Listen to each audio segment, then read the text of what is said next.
paz aí.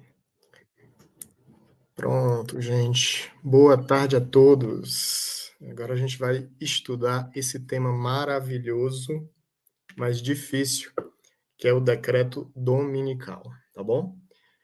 Eu queria só confirmar se o áudio tá ok. Deixa eu ver aqui.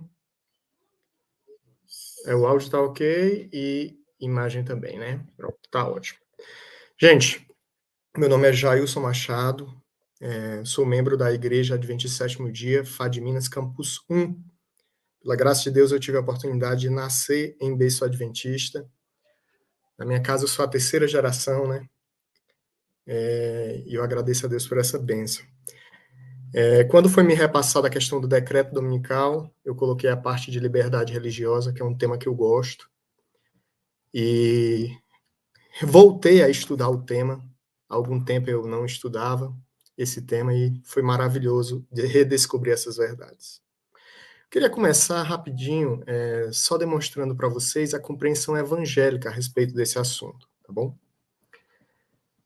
Eu peguei aqui um site aleatório da internet que diz assim, ó, eles criticando a questão nossa, né, na nossa crença sobre o decreto dominical. Essa preocupação com o futuro decreto dominical e o desencadeamento de uma perseguição é que põe os adventistas em estado de alerta. É a síndrome de perseguição que estão vislumbrando para um futuro bem próximo, mas que já dura mais de 100 anos. Então, essas são as críticas que são feitas no meio evangélico, né? Mas, em geral, vou dizer algo para vocês. Eu não encontrei na internet alguns sites que digam assim, essa profecia está errada e jamais acontecerá. Eles geralmente criticam, mas não dizem que jamais acontecerá. E a gente vai estudar um pouquinho sobre o tema, em especial o centro dessa mensagem. A gente vai entrar agora realmente no tema. Eu queria só fazer uma oração para a gente poder começar, tá bom? Oremos, pode fechar seu olho. Papai do céu, abençoa-nos nesse momento de estudar um tema tão relevante para os nossos dias. Peça a tua graça nesse momento, Senhor nos dê sabedoria e nos ilumine na compreensão, em nome de Jesus. Amém. Gente, a palavra decreto dominical, né, é a junção aí de duas palavras, que vem a parte de decreto, ato normativo, né, seria uma parte do poder legislativo, juntamente com a palavra dominical, que seria uma referência à adoração religiosa. Então, a palavra decreto dominical estaria associada a uma ação do Estado, juntamente com a promoção de uma ideia religiosa. Por isso, a palavra decreto dominical. É interessante que essa palavra decreto dominical chega para nós hoje já montada, né? Mas nós não vemos o início dela, né? Quem juntou essas duas palavras decreto dominical? Mas ele fez com muita inteligência. Quando a gente aborda essa questão de decreto dominical, a gente vê e entende que ela se refere às perdas de liberdade civil e de liberdade religiosa. E eu acho interessante, nesse momento, citar as diferenças entre esses tipos de liberdade. Quando a gente fala sobre liberdade civil, a gente está falando sobre os direitos e liberdades garantidos a um cidadão de um país. É os seus direitos em gerais, né? O direito de expressão, o direito de se reunir, o direito ao devido processo legal, o direito de ir, o direito de vir, o direito da privacidade, o direito da igualdade, são referências à liberdade civil. Quando a gente está falando a questão da liberdade religiosa, e eu botei aqui a diferença entre liberdade de crença e liberdade religiosa, e isso é importante a gente entender, a liberdade religiosa ela não se refere apenas à liberdade de acreditar em algo. A liberdade de acreditar em algo é a liberdade de crença. A liberdade religiosa não se refere apenas a acreditar, mas se refere também à capacidade de proselitar, de pregar, de adquirir novos adeptos. É o direito de manifestar essas crenças. E o mundo inteiro, eu digo o mundo como um todo, ele tem migrado, eu falo em nível de Estados Unidos, eu falo a nível de Brasil, ele tem migrado lentamente de uma posição de liberdade religiosa para a posição de liberdade de crença e nós aparentemente estamos acatando como se estivesse tudo bem. Cada vez mais a capacidade de proselitar, de pregar, de falar que você crê, de adquirir novos adeptos, ela vai se tornando mais restritiva. Então, quando a gente fala em liberdade religiosa, a gente se refere ao quê? Não apenas a crer. Muitos países que possuem o islamismo como religião oficial do Estado, eles permitem a liberdade de crença, mas eles não permitem a liberdade religiosa, capacidade do cidadão de estar proselitando. Então, quando a gente vai tratar de decreto dominical, e a palavra que o legislador usou para fazer essa frase foi muito inteligente, a gente vai estar tratando de perdas de liberdade civil e religiosa. E quando vai tratar desse tema, existe um capítulo bíblico, que é o capítulo 13, que ele é justamente o centro da formação da nossa teologia sobre a questão do decreto dominical, certo? Então, basicamente, agora a gente vai entrar na Bíblia e entender como é que se forma essa teologia, essa doutrina de formação da crença do decreto dominical. Quando a gente abre em Apocalipse capítulo 13, verso 1, eu já botei os textos aqui na tela e é muito interessante você acompanhar. Ele inicia dizendo na profecia do Apocalipse 13, verso 1, falando de uma besta que emerge do mar. Ele diz assim, ó, verso 1, e eu pus-me sobre a areia do mar e vi subir do mar uma besta, que tinha 7 cabeças e 10 chifres, e sobre os seus chifres 10 diademas, e sobre as suas cabeças um nome de blasfêmia. Então ele inicia o capítulo falando justamente dessa besta, desse poder que sobe do mar. Eu não vou ler todos os textos, mas eu vou citar. Questão de subir do mar, mar em profecia significa povos, multidões, nações e línguas, Apocalipse 17:15. A besta significa um poder, um reino, Daniel 7:17. Ele ter 7 cabeças e 10 chifres, a gente vem aqui uma parte bem interessante. E ele diz aqui que sobre os chifres possuía 10 diademas. Esse diadema aqui está relacionado à coroa, posição de reino, capacidade reinante. 2 textos são base na questão do diadema, né? Diadema se referindo à coroa. Provérbios 4:9 e Ezequiel 21:26. Agora, se você analisar essa besta que sobe do mar, esse poder que sobe dos povos, multidões, nações e línguas, ela tem 7 cabeças e 10 chifres, como está descrito aqui, ó. 7 cabeças e 10 chifres. No capítulo anterior ao capítulo 13, o capítulo 12, ele também fala de 7 cabeças e 10 chifres. Mas veja o que é que diz aqui em Apocalipse 12:3, aqui no verso de baixo. Ó. E viu-se outro sinal no céu, e eis que era um grande dragão vermelho, que tinha 7 cabeças e 10 chifres, e sobre as suas cabeças 7 diademas. Veja as diferenças que nós vemos aqui. Em Apocalipse 12:3, quem tem as 7 cabeças e os 10 chifres é o dragão.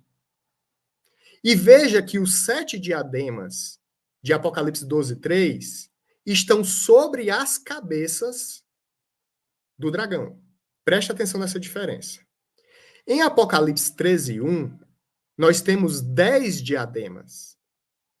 Só que os 10 diademas, eles não estão na cabeça, ele está nos chifres. E a cabeça aqui, ela adquire uma forma diferente no 13:1, que ele diz assim, ó, e sobre as suas cabeças havia um nome de blasfêmia. O que é isso? Os diademas se referem ao quê? A coroa, capacidade reinante. Aquele animal do dragão do Apocalipse 12:3, ele tem os diademas em sua cabeça. São poderes civis. E aqui, em Apocalipse 13:1, a cabeça aqui já tem nome de blasfêmia. Então, entre Apocalipse 12 e Apocalipse 13, há uma mudança na estrutura da besta. Ela sai de um poder civil, pagão, e ela entra na questão de um poder religioso. É a transição do 12 para o 13, de Roma, no seu estado pagão, para o seu estado papal. A gente consegue assimilar essa mesma descrição porque esse animal que aparece aqui em Apocalipse 13:1, ele tem as mesmas semelhanças daquele animal terrível e espantoso de Daniel 7:7, como está no versículo aqui embaixo. O quarto animal terrível e espantoso era diferente dos animais que apareceram antes dele, e tinha 10 chifres. Aquele animal terrível e espantoso de Daniel 7 tinha uma cabeça e 10 chifres. E você vê que ao longo do tempo, quando a gente vai chegando em Apocalipse, as cabeças aumentaram. E a gente vai entender isso um pouco mais na frente.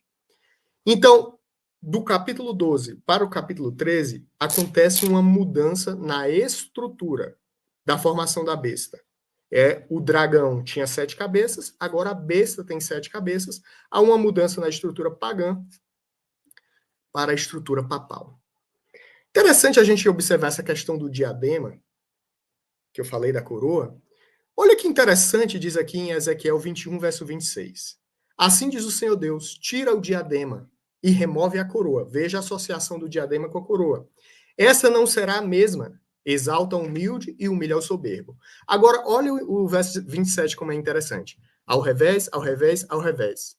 Porei aquela coroa e ela não mais será até que venha aquele a quem pertence de direito. A ele o darei, que seria Cristo. Aquele que vem. Olha o que diz o livro Educação na página 144.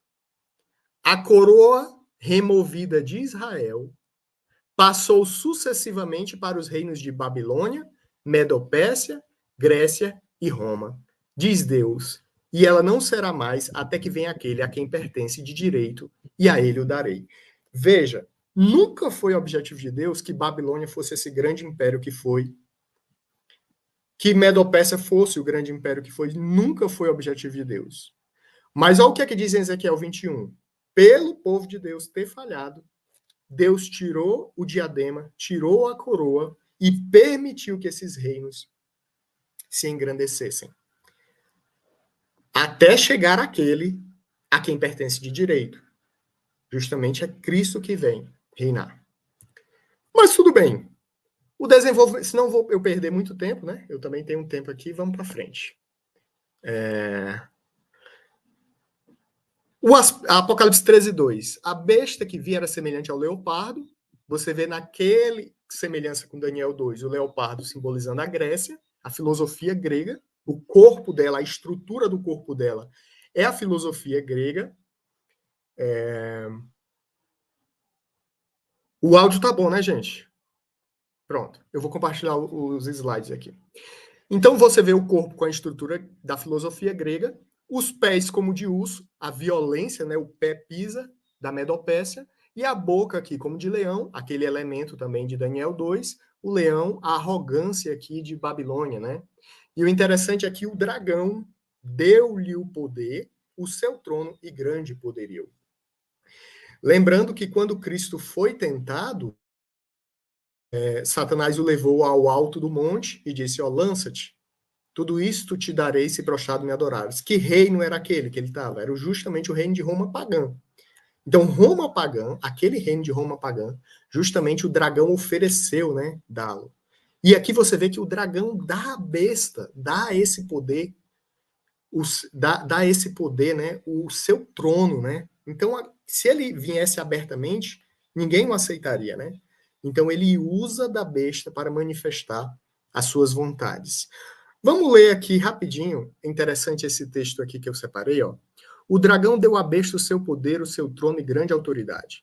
Isso aconteceu realmente muitos anos depois, quando Constantino mudou a sede do governo de Roma para Constantinopla, o que hoje é Istambul, na Turquia. Isto deixou um espaço vazio no poder de Roma, dos Césares, no caso, né? Então, quando houve essa mudança, o poder dos Césares estaria passando ao papado, né? Continuando aqui, ó, olha a semelhança de Daniel 7 com a besta de Apocalipse 13. Ó. Em Daniel 7, ele sai da cabeça do quarto animal. Aqui o dragão, Roma, pagã, dá o poder à besta, né, que foi o que a gente viu. Cresce no meio dos 10 chifres, ou Europa. Os 10 chifres estão no seu controle. Tem olhos como de homem, seu poder é concentrado em um homem. Tem uma boca arrogante. uma boca arrogante também aqui em Apocalipse. Profere palavras contra o Altíssimo, abre a boca em blasfêmia. Faz guerra contra os santos, também faz guerra contra os santos em Apocalipse. Tem a supremacia por 120 dias, tem a supremacia por 1260 anos. É um tempo, 2 tempos, metade de um tempo. Ficou errado aqui, 120 dias. Mais firme que os 10 chifres, poder sobre toda língua e nação. Então você vê as semelhanças de Daniel 2 com Apocalipse, capítulo 13. A gente vai chegando aqui a Apocalipse 13, 3. Eu não quero falar tão rápido, mas eu tenho um tempo, né? Em Apocalipse 13, 3 é vista que uma dessas cabeças, a 7ª cabeça, ela recebe uma ferida de morte. Entretanto, essa ferida de morte é curada e a toda a terra se maravilha seguindo a besta. Nós entendemos que nos acontecimentos da formação de Roma pagã, em seguida Roma papal, ela vai seguindo sua cronologia, recebe o seu tempo de poder até receber essa ferida mortal. Os acontecimentos que antecedem essa ferida mortal, eu separei aqui alguns. Em 27 de dezembro de 1797, o general Dufour é morto ao tentar apaziguar uma luta entre os soldados dos pontífices. Né? Em 11 de janeiro de 1798, o general Berthier recebe instruções para vingar o crime. Aqui já na Revolução Francesa, né? Aqui já com Napoleão. Em 10 de fevereiro de 1798, Berthier lidera 9.000 homens ao Vaticano. Em 15 de fevereiro de 1798, ele planta no Capitólio a Árvore da Liberdade e comunica ao Papa, que tinha 80 anos, que o povo romano proclamava sua independência. Em 18 de fevereiro de 1798, Haller volta ao Vaticano, entra na sala do Papa e exige a entrega das joias e anéis.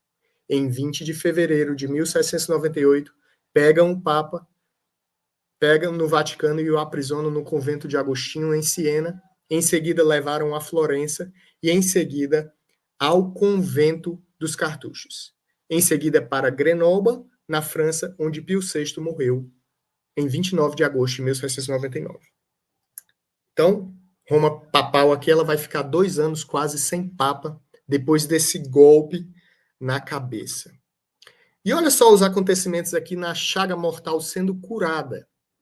Logo após esses acontecimentos, em 14 de março de 1800, foi eleito o novo papa, cardeal Barnabé Luiz Gregório Pio VII.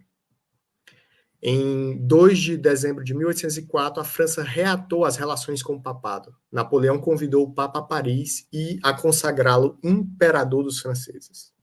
Em 13 de maio de 1871, a Revolução de Mazzini e Cavour e Garibaldi dão ao papado direitos sobre o Palácio do Vaticano, a Catedral de São Pedro, São João de Latrão e Castel Gandolf. Em 11 de fevereiro de 1929, o cardeal Gaspari e Benedito Mussolini assinaram o Tratado de Latrão com a restauração do poder italiano do papado em 44 hectares.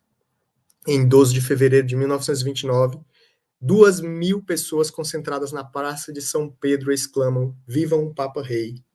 Hoje, a Santa Sé, como é chamada, possui mais de 50 embaixadas, restaurando assim o poder, aos poucos, né? Mas hoje já bem avançado. E a gente vai ver um pouco mais na frente. A chaga mortal ser curada, o grande conflito na página 584 cita: houve uma restauração gradual da vida papal nos anos que se seguiram à Revolução na França. O papado sofreu novo revés quando, em 1870, lhe foram tirados os estados papais. Em 1929, ocorreu um evento significativo, quando o Tratado de Latrão restaurou o poder temporal do Papa, o qual recebeu o domínio da cidade do Vaticano, uma parte da cidade de Roma, medindo cerca de 108,7 acres, ou 0,44 km² de superfície. O profeta previu, porém, uma restauração muito maior. Ele viu a ferida completamente curada. E é esse processo que nós estamos hoje. O Papa, em 2015, teve a oportunidade, né, de discursar na sede legislativa dos Estados Unidos, o que foi um feito nunca ocorrido. E ele foi recebido lá como líder político e religioso. O interessante, quando você vai abordando a questão, no Apocalipse capítulo 13, já no verso 4, é dito que adoraram o dragão. Ou seja, a besta recebe a adoração, mas, por fim, quem é adorado é o dragão. Justamente o dragão se camuflando na besta. Algo semelhante ao que aconteceu lá no Éden, quando Satanás personificou a serpente. Então, aqui no momento, ele o dragão, né, personifica aí na besta. E é dito, ó, e o dragão que deu à besta o seu poder. Então, essa autoridade, esse poder vem diretamente do dragão. E diz assim, ó, e adoraram a besta, dizendo, quem é semelhante à besta e quem pode lutar contra ela? Então, aqui, gente, a gente vê que é feita no Apocalipse 13, verso 4, duas perguntas. Preste atenção. Quem é semelhante à besta e quem pode batalhar contra ela? Quem é semelhante é que ela é uma aparência muito linda, muito bonita, muito exuberante. Então, quem é semelhante é uma referência à pergunta de reverência e adoração. Quem pode batalhar contra ela é uma referência ao poder civil e militar. Então, quando no verso 4 os adoradores da besta dizem quem é semelhante à besta, eles dizem, ó, a adoração dela é suprema. Quem pode batalhar contra ela, eles admiram a questão do poder civil e militar dela, que ela adquiriu. E a gente vai ver já já como ela adquiriu isso. Já no verso 5, é dito o seguinte, a gente vai ver verso por verso, tá? E foi-lhe dado uma boca para proferir coisas e blasfêmias. E deu-se-lhe poder para agir por 42 meses. 42 vezes 30, 1260. Aquela mesmo tempo que foi dado lá em Daniel, um tempo, dois tempos e metade de um tempo. Agora, gente, olha a precisão da profecia. A contagem dos 1260 dias, ou 1260 anos, de poder, a partir do momento que foi recebida, né, a transferência de Roma pagã para Roma papal, a gente adota a data de 15 de março de 538. Sendo, nesse momento, acontecendo a derrota dos ostrogodos, que era o último poder civil contra a formação religiosa, né, do poder religioso do papado, onde foi fixado o Papa, estabelecimento na sede imperial. Justiniano, imperador do Oriente, poder civil, declarou o bispo de Roma chefe da Igreja Universal e escreveu ao Papa João II a seguinte frase: vós sois o chefe de todas as igrejas. Nos esforçamos para aumentar a honra e a autoridade da vossa Santa Sé. Então, quando é que começa o poder papal? Em 538, Justiniano, o poder civil, concede a autoridade de chefe superior a todas as igrejas ao Papa João II. Agora, olha a precisão quando acontece a invasão do Capitólio por Berthier, com os 9.000 homens, e comunica ao Papa, né, aqui João VI, que tinha 80 anos, né, a liberdade, em 15 de março de 1798. Olha a precisão. 15 de março de 538, a proclamação de Justiniano, né, para o Papa João II, e 15 de fevereiro de 1798, justamente a invasão do Capitólio por Berthier e a planta da Árvore da Liberdade. Então, a precisão, até no dia eu fiquei assim, impressionado quando eu vi, sabe? Indo para o verso 5 ainda, né, a questão dos 42 meses, o grande conflito na página 52 cita: no século VI, tornou-se o papado firmemente estabelecido, fixou-se a sede do seu poderio na cidade imperial e declarou-se o bispo de Roma a cabeça de toda a igreja. Olha a expressão que a irmã White usa. O paganismo cedera lugar ao papado. Veja a transição do poder do paganismo, Roma pagã, para Roma o quê? Roma papal. A transferência de mudança que a gente viu entre a besta do dragão do Apocalipse 12 para o Apocalipse 13. A mudança na cabeça. No verso 6, e abriu a boca em blasfêmia contra Deus para blasfemar do seu nome. Então veja aqui que ela blasfema contra Deus e o seu nome. Aqui há algumas teologias, né, que a gente pode adotar de Roma. Pretensão de Papa em perdoar pecados é contrário a Atos 8, 20 e 23, que Pedro nega o poder de perdoar pecados, só Deus pode perdoar pecados, Marcos 2, 7. O título de Santo Pai é contrário a Mateus 23, 9, onde Jesus instrui a não chamar ninguém de pai na terra, pois só Deus é pai. A cabeça da igreja, que ele se autodeclara a cabeça da igreja, Efésios 5:23 diz que Cristo é a cabeça e o corpo da igreja. Atos 10:25-26, Pedro proíbe Cornélio de ajoelhar-se diante dele. O homem da iniquidade de 2 Tessalonicenses 2:3-4, Paulo descreve o homem da iniquidade como alguém que se coloca no lugar de Deus. Então aqui abre a sua boca em blasfêmia e blasfema do seu nome. E do seu tabernáculo, não apenas do nome, mas também do tabernáculo. No santuário acontece a mediação. E 1 Timóteo 2,5 diz que só há um mediador entre Deus e o homem, que é Jesus Cristo.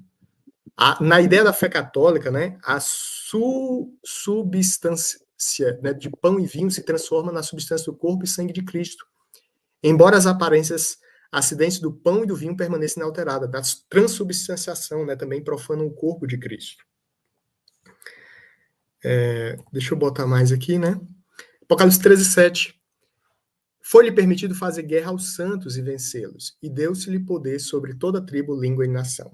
Né? Durante esses 42 meses, ele exerceu esse poder antes de levar a ferida.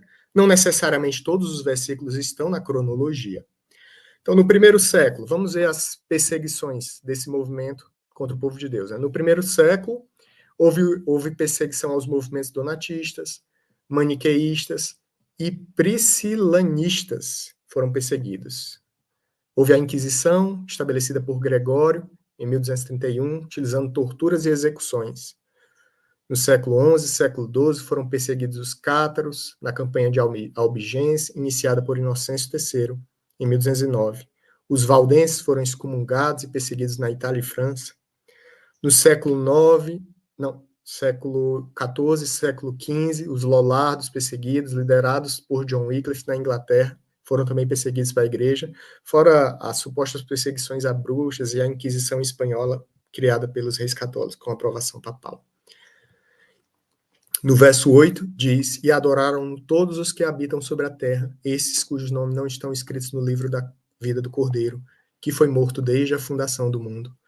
Não está no livro da vida do Cordeiro significa estar perdido. Por isso é que nosso Senhor Jesus Cristo disse que por cima de toda a alegria deveríamos regozijar-nos, porque nossos nomes estão escritos no livro da vida.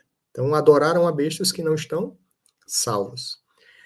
E que foi morto desde a fundação do mundo, uma referência ao que o plano da redenção foi promulgado, né? Foi pensado muito antes da entrada do pecado. Então, não foi algo que pegou Deus de surpresa, né? Qualquer problema que tivesse já tinha sido traçado o plano da redenção.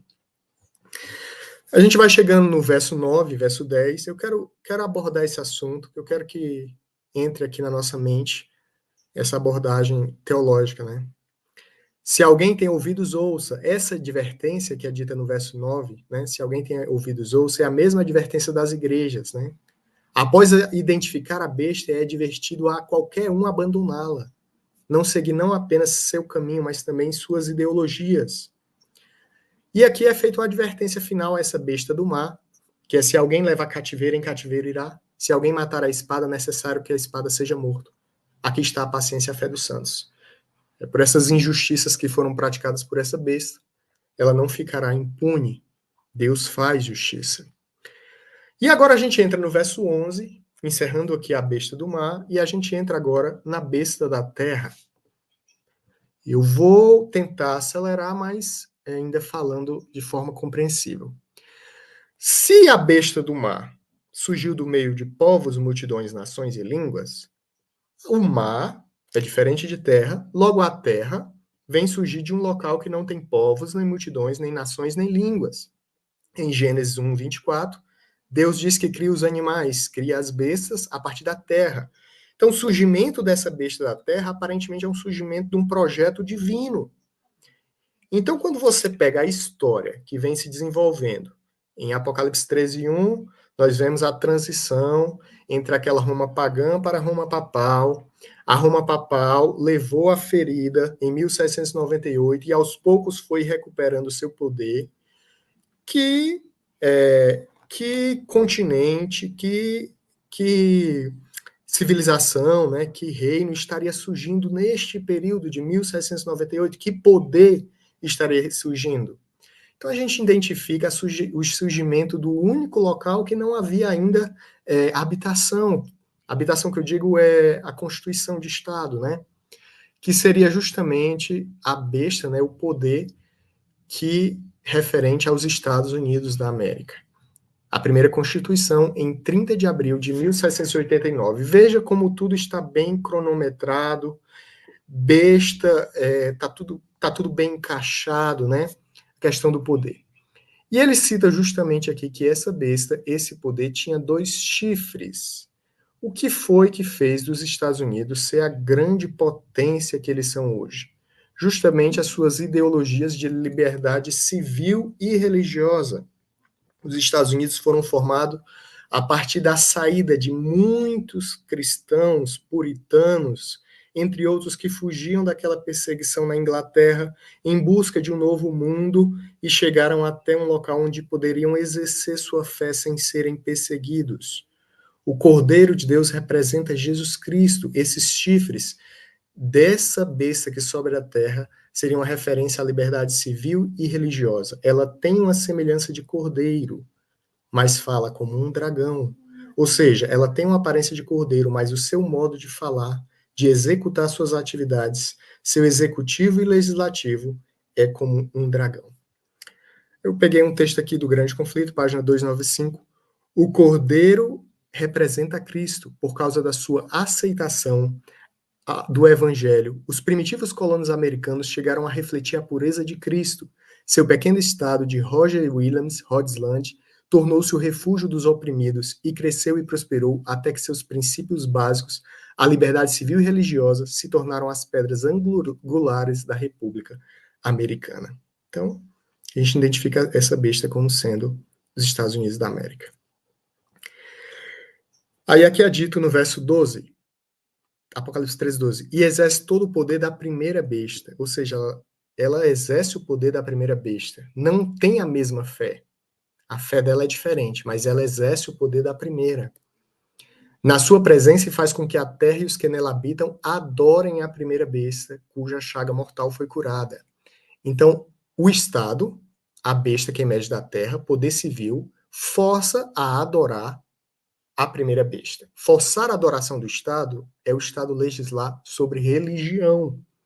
Então, aqui a gente vê justamente ela, a besta da terra, fazendo justamente o contrário daquilo para qual foi criada.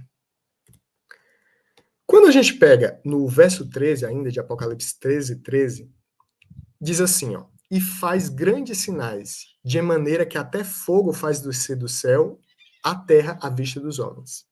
Gente, esses grandes sinais, lá em Apocalipse 16, verso 13, ele cita também esses grandes sinais, mas vindos de 3, eu vou ler aqui no 16, verso 13, ó. E da boca do dragão, e da boca da besta, e da boca do falso profeta, vi sair 3 espíritos imundos, semelhante a rãs. Então, preste atenção agora. Esses espíritos imundos semelhantes a rãs, de Apocalipse 16, 13, eles são espíritos de demônios que fazem prodígios. Então, esses grandes sinais de Apocalipse 13, 13, não são apenas construções magníficas, não são apenas bombas atômicas, não são referentes a isso, mas são referentes a uma ação espiritual. Da boca do dragão, o dragão deu poder da boca da besta, a besta do mar, e da boca do falso profeta. O falso profeta aqui, uma referência à besta da terra, justamente o protestantismo que veio se apostatando ao longo do tempo. Ou seja, esses grandes sinais, literalmente, gente, são obras espirituais miraculosas. E o fogo faz descer do céu à terra, o fogo não é natural. A gente lembra lá no Monte Carmelo, onde o fogo desceu do céu quando Elias clamou. Satanás aqui nos últimos dias fará parecer que através de um teste bíblico sua divindade fique comprovada.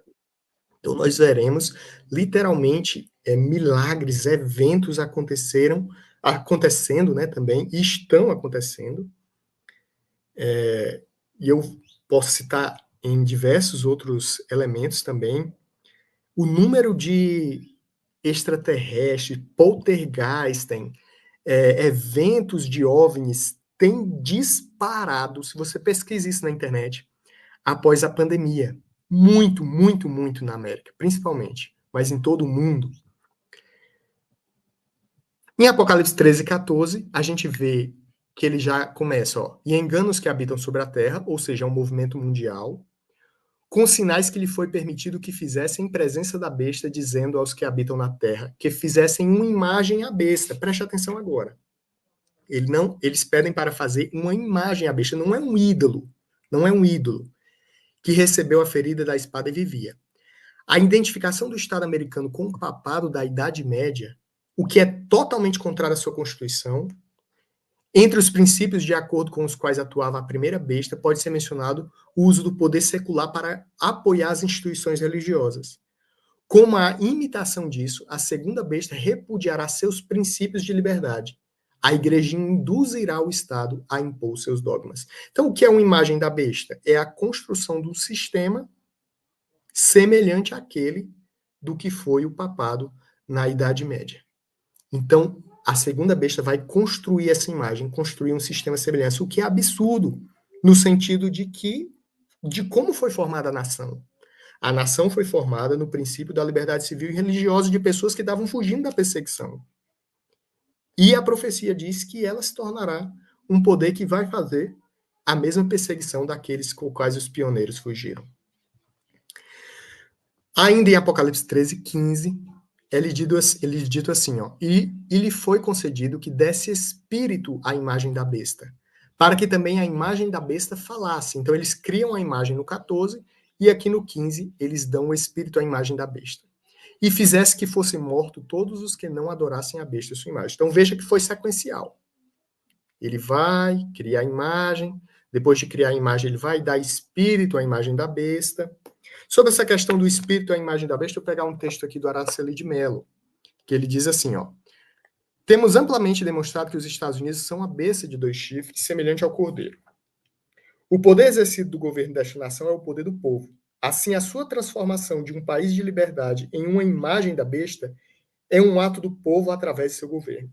Portanto, quando os Estados Unidos deixarem de ser o que agora são, para formar a imagem da besta, entregarão a este o poder governativo que agora exercem. A voz ativa da nação será daí diante a voz da imagem da besta. E não mais a voz de uma nação de liberdade. Em outras palavras, como a imagem da besta é a união entre igreja e Estado, em que aquela faz deste o seu servo, a igreja terá poder para falar e o Estado o dever de executar a sua fala. Então, o que é dar poder à imagem? A igreja vai mandar e o Estado vai fazer o quê? Vai cumprir. Então a gente vê aqui, a besta de 2 chifres fala como dragão, que é a força do papado. Influências religiosas nos Estados Unidos impelirão suas legislaturas a falarem em defesa do papado e promoverem seus interesses. A adoração da besta e a adoração da imagem da besta, elas são justamente sequenciais, né? Não apenas o papado estará envolvido, mas também outras instituições religiosas, justamente por essa questão da imagem da besta. Pegar o texto do Grande Conflito, 449, Igrejas Unidas influenciarão o Estado à imposição da guarda domingo por parte das igrejas protestantes. É uma obrigatoriedade do culto ao papado, a besta. Mas no próprio ato de impor um dever religioso por meio do poder secular, formariam as igrejas mesmas uma imagem à besta. Olha como fica claro. Daí a obrigatoriedade da guarda do domingo nos Estados Unidos, equivaler a impor adoração à besta e à sua imagem. Apocalipse 13:16, essa parte clássica, e faz que todos os pequenos, grandes, ricos, pobres, livres e servos lhe seja posto um sinal na sua mão direita ou nas testas. Questão do sinal, né? Semelhança aqui, só a questão de Daniel 7 com o poder usurpador, né? Esse sinal é muito importante. Quando a gente está tratando de mão direita ou na testa, isso não é literal, né? Não é um chip na testa, não é um chip na mão, não tem nada a ver. Esse sinal, eu vou falar no próximo slide até, ele é um sinal de adoração, tá certo? E a gente vai ver já. A referência na testa representa a mente, no qual servimos a Deus, Romanos 7:25. A mão é o símbolo de trabalho, Eclesiastes 9:10. Então, as pessoas serão forçadas ou por cederem racionalmente ao tema, ou por as dificuldades serem tão grandes que eles vão aceitar a imposição, cedendo assim através de precisar trabalhar, precisar se alimentar, alguma coisa do tipo. Só uma coisa, essa questão do sinal. Quando um poder derrota o outro, em Daniel 7:25, derrota assim, quando ele quer usurpar o poder do outro, né? Daniel 7:25 diz que esse poder faria algumas coisas, ó. Primeira parte, ele profere palavras contra o Altíssimo. Segunda parte, ele destrói os santos do Altíssimo. E 3, ele cuida em mudar os tempos e a lei. Um poder usurpador, quando ele quer usurpar o trono, ele faz o quê? Fala contra o poder que derrubou. E o que esse poder está fazendo? Profere palavras contra o Altíssimo. Segundo, elimina os súditos fiéis. E o verso 2 diz o quê? Destrói os santos do Altíssimo. E 3, ele muda a Constituição. E o 3 aqui de Daniel 7:25, ele mudou os tempos e a lei. Então veja, o que esse poder quer? Ele quer usurpar a Constituição. Para isso ele fala contra, ele profere palavras contra, ele elimina os súditos, através de matar mesmo, e depois ele muda a Constituição. E é aqui que a gente entra na questão do sinal, na mudança da Constituição. Quando ele fala em mudar a lei, a palavra lá no hebraico, det, está no singular, não está no plural, né? Então, ela tem um foco, em especial, em um preceito. Qual o preceito? O único preceito da lei que traz Deus como legislador. Êxodo 20, verso 11. Porque em 6 dias fez o Senhor o céu, a terra, o mar e tudo que nele há. E ao 7º dia descansou, portanto abençoou o Senhor o dia de sábado e o santificou. O único preceito da lei que traz nome, carga e território, identificando assim o reinado, né, de Deus, é o mandamento do sábado. Então, para poder a besta usurpar esse poder, o que é que ela fez? Falou contra, matou e fez o quê? Alterou o único preceito que trazia Deus como legislador, como governante. Por que ela fez isso? Porque ela precisa usurpar o poder, fazendo essas 3 atitudes. Então, o ponto principal deste sinal é justamente uma referência à alteração de governo. Satanás aqui, através da besta, o dragão, através da besta, usurpando o governo de Cristo. O único preceito que traz Deus como legislador é justamente esse. Ezequiel 20:12 diz, e também lhe dei os meus sábados para servirem de sinal entre mim e vós. Então, o sábado é o sinal entre o seu povo e ele. E em Romanos 4:11 diz, e recebeu o sinal da circuncisão por selo da justiça da fé. Então, a identificação de sinal e selo sendo aqui a mesma coisa. Por isso que a gente fala da questão do selo de Deus. Decreto dominical, chegando aí. Qual é o selo de Deus? O selo de Deus é justamente o quê? O sábado. E o agente selador é justamente o quê? O Espírito Santo. O selo, quando é tido selo, não é apenas o carimbo. O selo também é o quê? O carimbo que eu digo é a marca, né? É também aquele carimbo que prega, né? Que é justamente o Espírito Santo. Tá bom? Apocalipse 13:17. No ápice dele diz, para que ninguém possa comprar ou vender, senão aquele que tiver o sinal, ou seja, a obediência a esse dia, ou o nome da besta, ou o número do seu nome. Ao protestantismo impor uma religião oficial do Estado, a Igreja obrigará o Estado a impor, pela lei, o sinal da besta. Por último, verso 18, aqui está a sabedoria. Aquele que tem entendimento, calcule o número da besta, porque é número de homem, e o seu número é 666. O número 666 é interpretado como o número de um homem, e representa a humanidade voltada para si mesma, constatando com o 7º dia da criação, onde Deus descansa e convida o homem a compartilhar de sua alegria. Finalizando aqui a parte de Apocalipse 13, a gente vê aqui que o momento que os Estados Unidos da América surgem, na primeira emenda constitucional, em 1791, eles escreveram: o Congresso não fará lei alguma, preste atenção agora, estabelecendo religião, ou proibindo seu livre exercício, ou restringindo a liberdade de expressão, ou da imprensa, ou o direito das pessoas de se reunirem pacificamente e de fazerem petições ao governo para reparação de seus agravos. Mas isso em 1791. Em 1850, a irmã White já fez uma declaração dizendo que os católicos ordenam aos protestantes que avançam e emitam um decreto.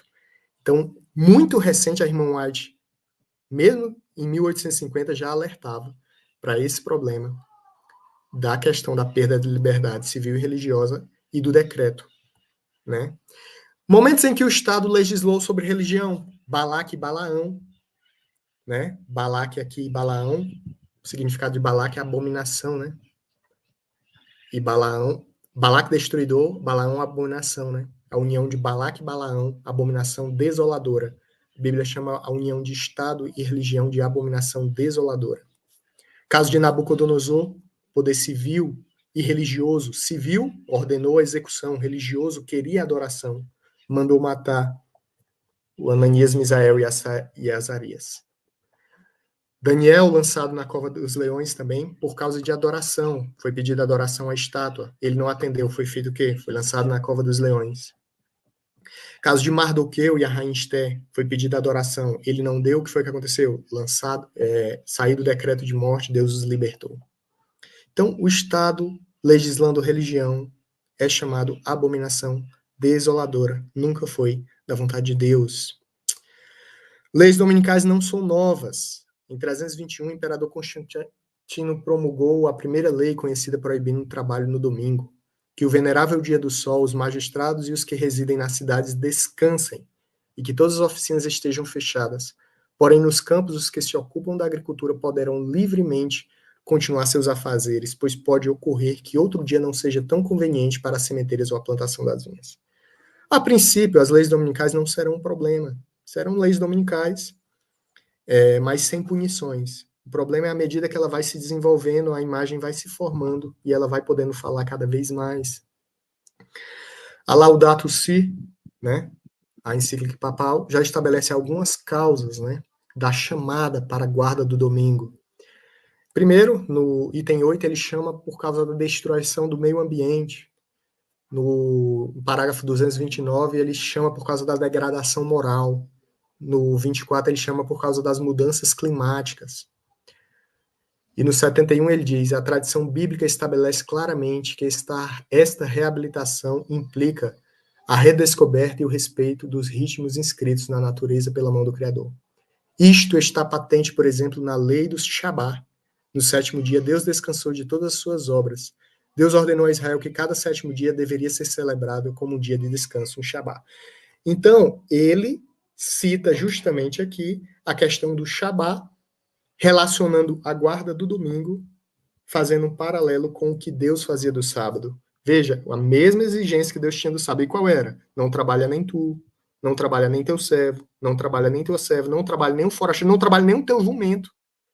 Então você vê que a tendência para a formação do decreto dominical é naquela mesma justificativa que era a guarda do sábado. E você vê, olha como é perigoso isso, porque os fariseus pegaram aquela guarda do sábado e tornaram extremamente restritiva. E nesse caminho que ele está seguindo aqui, na encíclica papal, a gente pode estar se deparando com uma guarda de domingo extremamente restritiva. Não a princípio. Possíveis sequências do decreto dominical. O que eu quero dizer é o seguinte, o decreto dominical ele não vem igual para todo mundo. Nos Estados Unidos, eu creio que ele será bem mais pesado.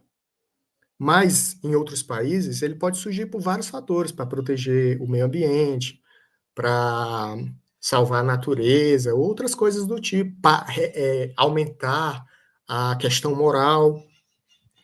Então, não necessariamente é uma fórmula igual para todo mundo, mas todos seguirão. Todos, exceto o povo de Deus.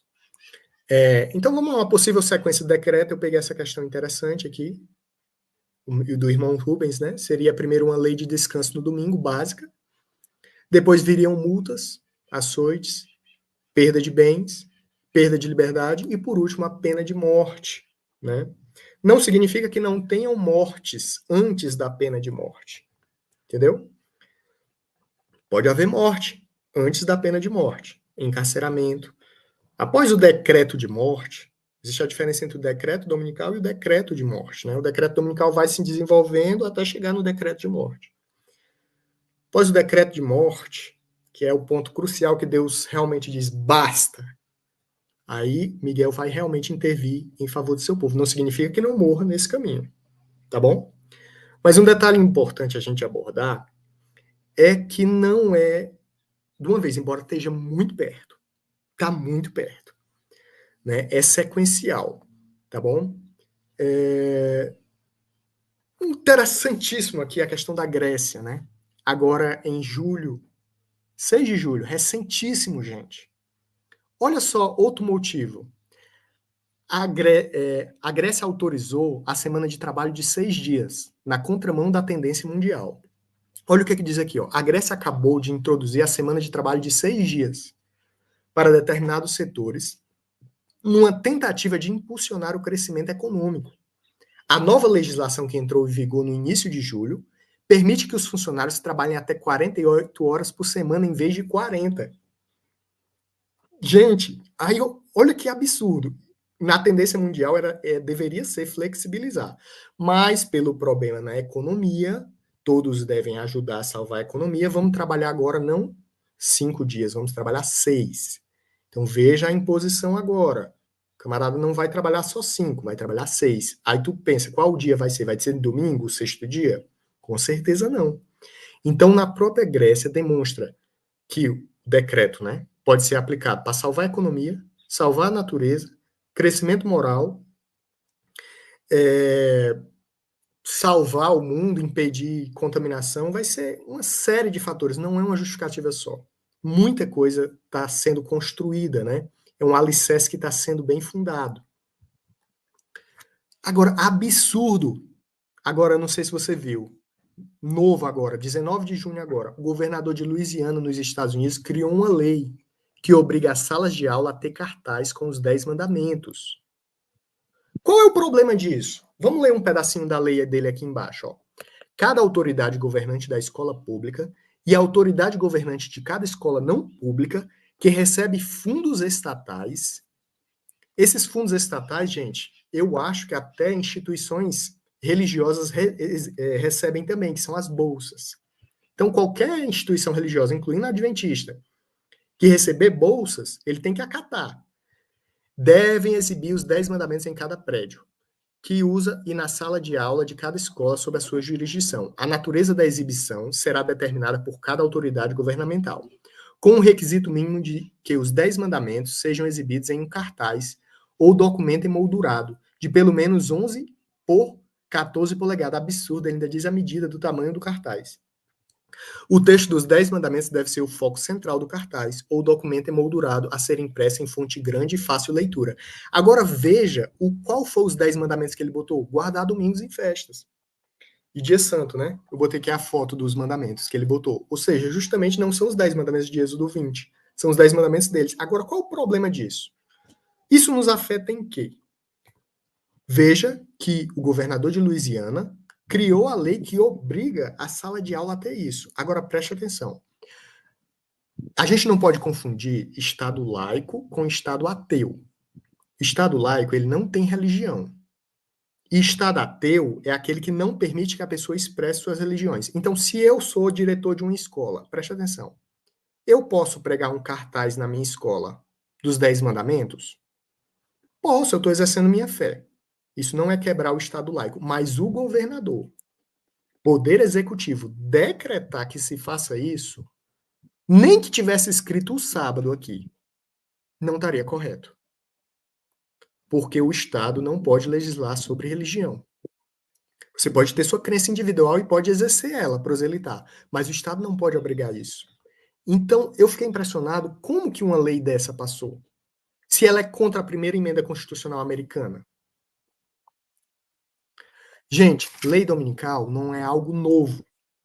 Em 21 de maio de 1888, o senador Blair, movido pelas mulheres da sociedade cristã, que viram a corrupção moral da América, resolveram promulgar, né, levar à votação a primeira lei dominical dos Estados Unidos da América. Esse rapaz aqui, esse senhor, Alonso T. Jones, foi chamado, ele era um professor de história, ele foi chamado para defender. E ele defendeu perante o Senado americano a não aplicação daquela lei. Juntamente com Alonso T. Jones veio um pastor da Batista que disse, não tem problema fazer essa lei, contanto que não prejudique os sabatistas.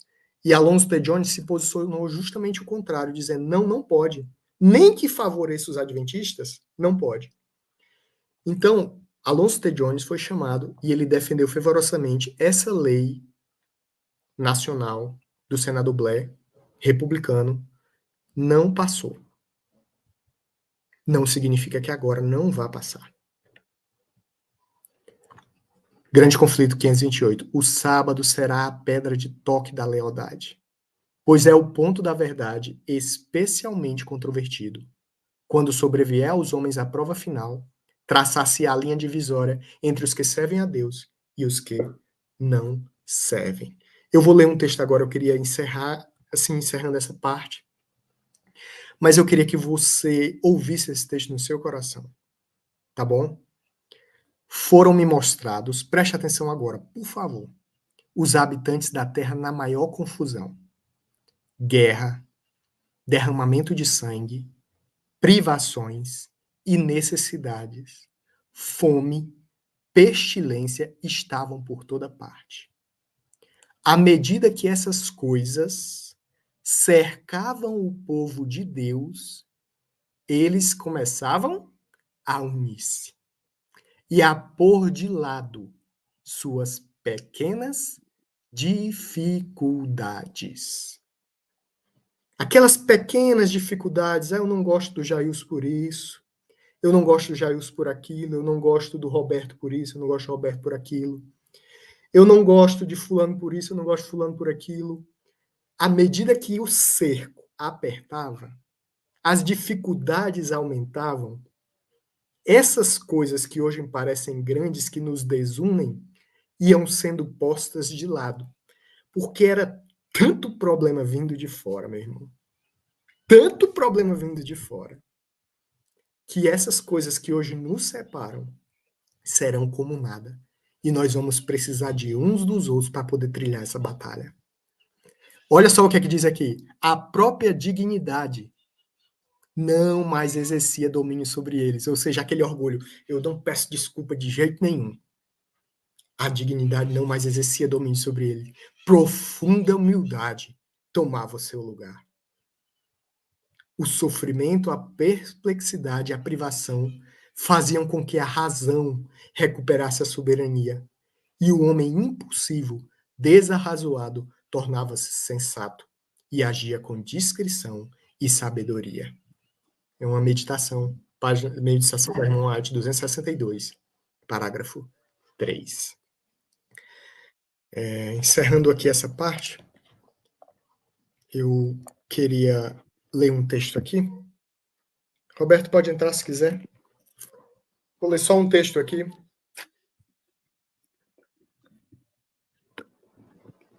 Esse texto está no livro Grande Conflito, Roberto. E eu vou ler aqui para você, tá? Está na página 604. Terrível é a crise para a qual caminha o mundo. Os poderes da terra, unindo-se para combater os mandamentos de Deus, decretarão que todos os pequenos, grandes, ricos e pobres, livres e servos, se conformem aos costumes da igreja pela observância do falso sábado. Presta atenção agora. Ó. Todos os que se recusarem a conformar-se serão castigados pelas leis civis. Leis civis, leis estatais, legislação estatal. E, por fim, né, declarar-se-á finalmente serem necessários de morte. Por outro lado, a lei de Deus ordena que o dia de descanso do Criador exige obediência e ameaça com ira divina todos os que transgredem os seus preceitos. Deixa eu só ler só mais um detalhe aqui. Até aqui, os representantes da verdade presente, da mensagem do terceiro anjo, foram muitas vezes considerados como alarmistas. É isso que diz hoje, ó. Alarmista. Suas predições de que a intolerância religiosa alcançaria predomínio nos Estados Unidos e de que a igreja e o Estado se uniriam para perseguir os que guardam os mandamentos de Deus foram declaradas sem fundamentos e absurdas. Mas, ao ser a questão da obrigatoriedade do domingo amplamente agitada, vê-se aproximar o fato há tanto tempo duvidado e descrito, e a terceira mensagem produzirá um efeito que não seria possível cumprir antes. Por último, vou pular aqui o parágrafo.